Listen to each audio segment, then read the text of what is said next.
Thanks for the support as a channel member, Cliff Hackerotwe. We've had a troubled start to the season. We don't look like we're threatening playoffs anytime soon, but at the same time, we're not in a relegation battle. So I guess it's fine. I kind of expected a little bit more from this season, though. Maybe the team needs a little bit longer to bed in.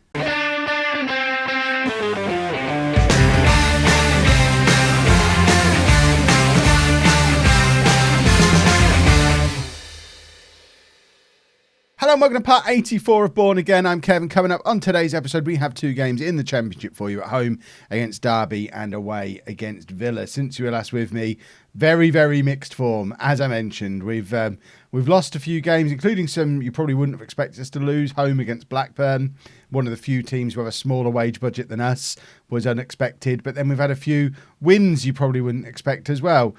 Beating Stoke, Portsmouth maybe less so, but Stoke is a game I wouldn't have expected to win. And we also have a little bit of a cup run going as well. We're into the fourth round of the EFL Cup, where we face Leeds, which might be what you see in the next episode after this one. But for now, we're focusing on the league. A couple of points of squad management. You'll all be delighted to know I've dropped Pavlov. Well, for now, because he's still the top scorer. Yes, only 3 goals, but it's 3 goals from 3 starts in all competitions. So he's there's been a couple of times he's come off the bench to score very important goals for us. Did he come off the bench there, maybe? No. So there's been once. There you go. Against Stoke, he came off the bench and scored a 95th minute winner. It was worth 2 times because Stoke are good. And it was a very satisfying way to win the game. But for now, he's not playing because we're giving Brian Durkin a chance. I would argue Pavlov might be a better option. But we'll see, I guess. And I know some of you lot are very much in the Husic fan club. He's very much a distant third place at the moment, as far as I'm concerned, striker-wise. I mean, star rating still puts him ahead of Pavlov, but what are we reading into star rating? I'm doing it based on what I see. And what I see is Pavlov always plays well, apart from when you lot are watching. Which is one of the reasons I'm not playing Pavlov today, because what's the point? We're going with Harding in goal, a back four of Barnes, Danks, Gamady and Townrow, who's getting a rare appearance. Lastra just dropping down to the bench just for a little bit of rotation more than anything. We had he's played almost every game so far this season, including one at left back. But we had Townrow's parent club on the phone, Forest, getting a little bit of a grumpy on that we hadn't been playing him. So we played him in the last cup game and he played well. Barnes is now back, so Lastra could have moved back over to right back, but Townrow played well. Forrest threatening to recall him unless I give him some game time, so we'll give him some game time and give him an opportunity to prove that he's there ready to compete with Lastra. I suspect he's not, but we'll learn more about that in this match. Bruce and Butler make up the midfield. Djuric, Gilligan and Zajic then behind Durkin up front. Very, very unfamiliar front four compared to what we had last year. All players who've joined us over the course of this summer, and they are taking a little bit of time to gel together. There's been a few moments where they've looked very good as a four, and there's been a few other moments where they look like they've never met each other before, which is fair enough because they hadn't ever met themselves until very recently. They've probably played 3 games together as a front four. So I'm trying to get them used to each other, and it's proving to be difficult, as you would probably expect. Trying to bed a young front four together in the Championship when you're a team that's expected to be in a relegation battle, never going to be an easy task. Gamady plays it forward. Butler picks it up from the header down from the Derby defender. Goes all the way back to Bruce, who makes a mistake there, and it's cost us. I don't know that you can directly blame Bruce for that because it's a ridiculous goal to score.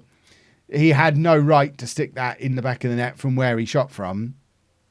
But he wouldn't have got the opportunity to if it hadn't been for the mistake from Bruce. And of course, Bruce, although we signed him as a central midfielder, spent almost all of last season on the left wing.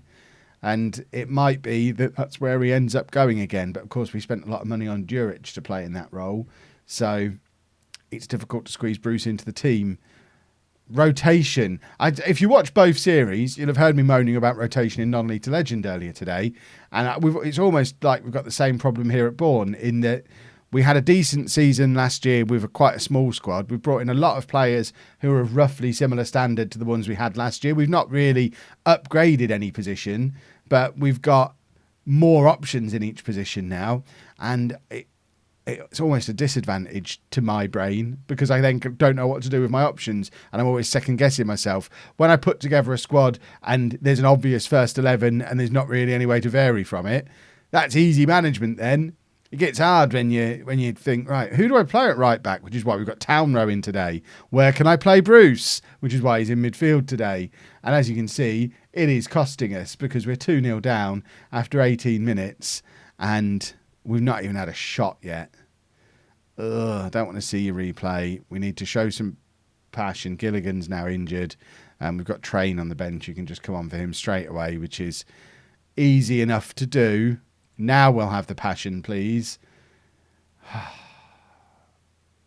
This isn't the 11, is it? It doesn't even look like the 11. I'm looking through it thinking, Bruce isn't our midfielder. Renato Sanchez, by the way, I've pretty much binned him off.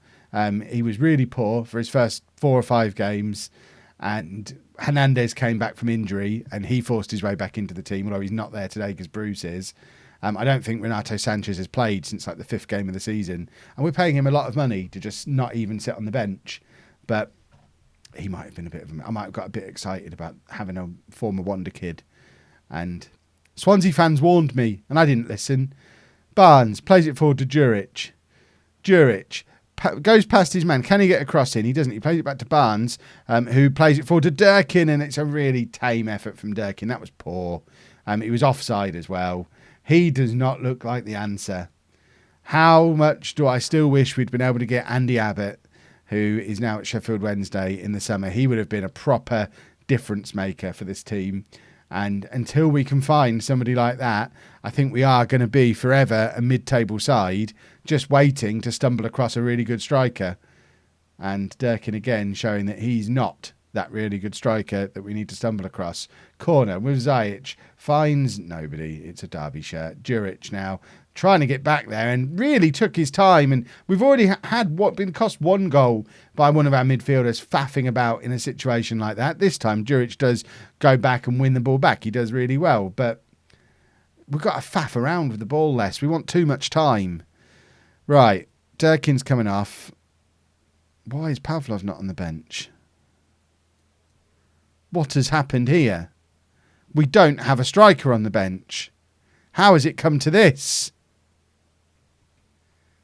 I genuinely don't understand why Pavlov's not sat on that bench. I'm flabbergasted. The time has come to pick my own bench. I've said it so many times, you know I'm not going to start. There is nobody who can come on for Durkin. He's got to stay on the pitch. That's not ideal. Hernandez then can come on in midfield. Where is Pavlov? That's not right. Get creative. Just do something. Ugh. At least we're being beaten by a team who are expected to get promoted.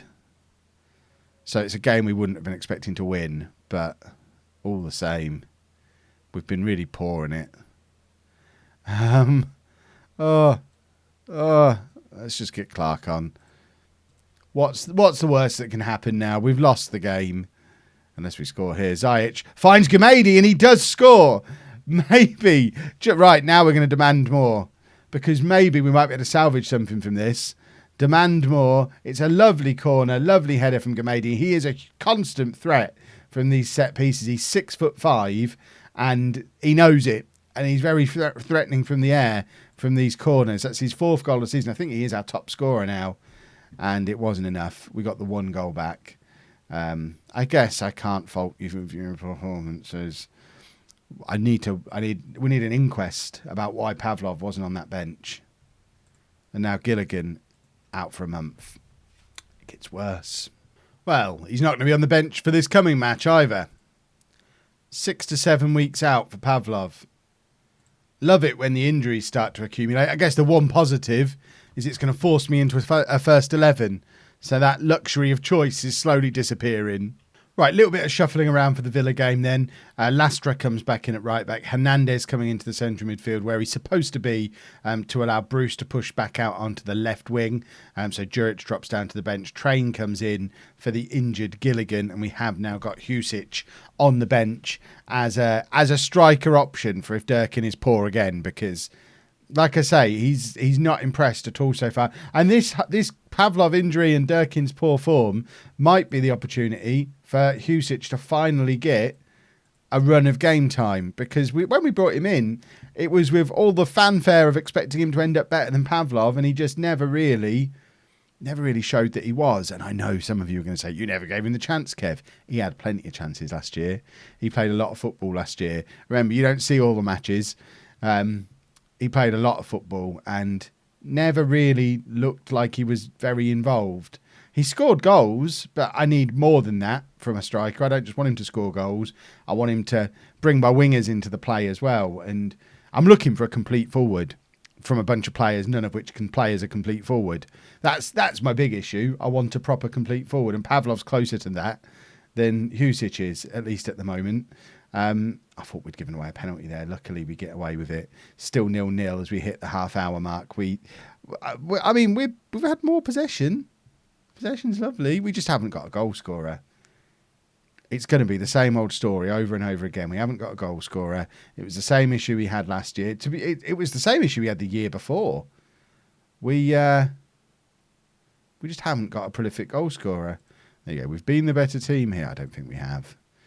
What we need is a corner and Gamady to score a header again. Right, a little bit of defensive panic there. Hardy just about takes care of it, but he looked very out of position. I think clearing up a mess that we'd seen happen off screen. Durkin's in, and that's the best chance of the game so far. That's a big chance, and it's a good save. And now we do have that corner we were looking for, finding Gamady, but it goes just over. That would have been a lovely moment. Kev calls it. It's worrying that he's our main goal threat at the moment. The big 6'5" lad from the corner.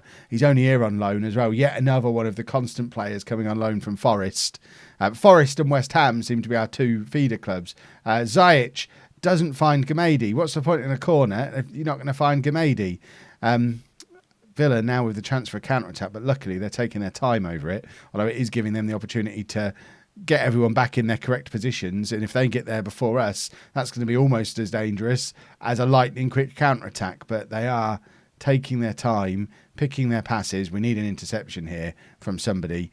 Hernandez is the man to do it, and Danks runs around Barnes, who just didn't seem alive to the situation at all. And where's Durkin while all this is going on? Ball forward, and our lone striker is nowhere to be seen, and Gamady's missed a header.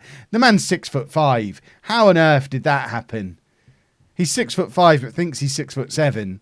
Hernandez now plays it back to Danks. Danks, options ahead of him, decides to do the fancy pass to Ziyech, who has got Lastra on the overlap, but plays it into Train. Lastra's in so much space, but Bruce has got the ball here. Cross comes over to Ziyech, who's there, and it's just over again.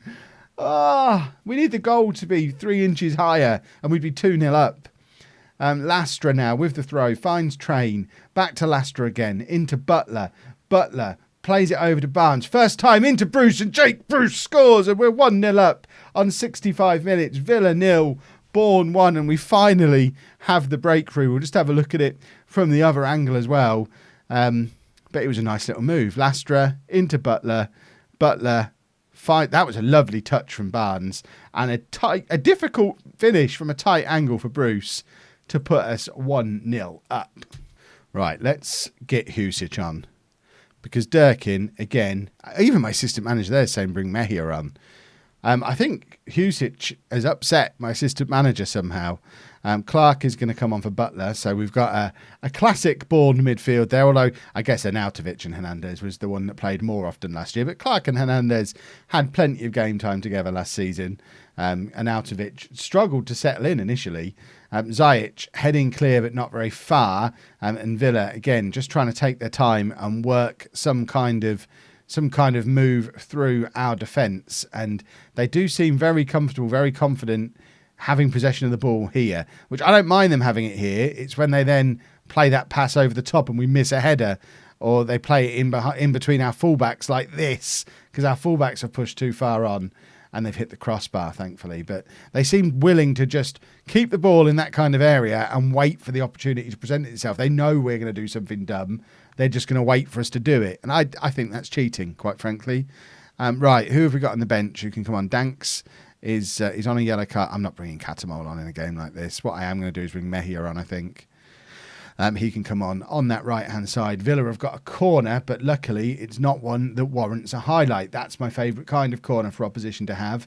If we can hold on, we're back up to 12th place, still ahead of the Kev ratio. Still only 4 points outside of the playoffs. I can live with that. Playoffs aren't essential this year. We're going to be treading water for a while until we find that striker. But the more often we can pull off results like that, the more chance we've got, as we get used to playing together, to just creep up into this promotion push. 10 games in, only 4 points behind parent club Forest. They're not really our parent club, but they might as well be. I can live with that. That'll do. Right. Sunday's episode then will be Leeds in the EFL Cup 4th round, because they're a Premier League team. So they're up in the top half of the Premier League. So Leeds in the EFL Cup and Palace in the Championship as we look to continue our push up the league table. If you've enjoyed that, please make sure you leave a nice big thumbs up on there for me. Subscribe to the channel for daily Football Manager videos. And thank you very much for watching.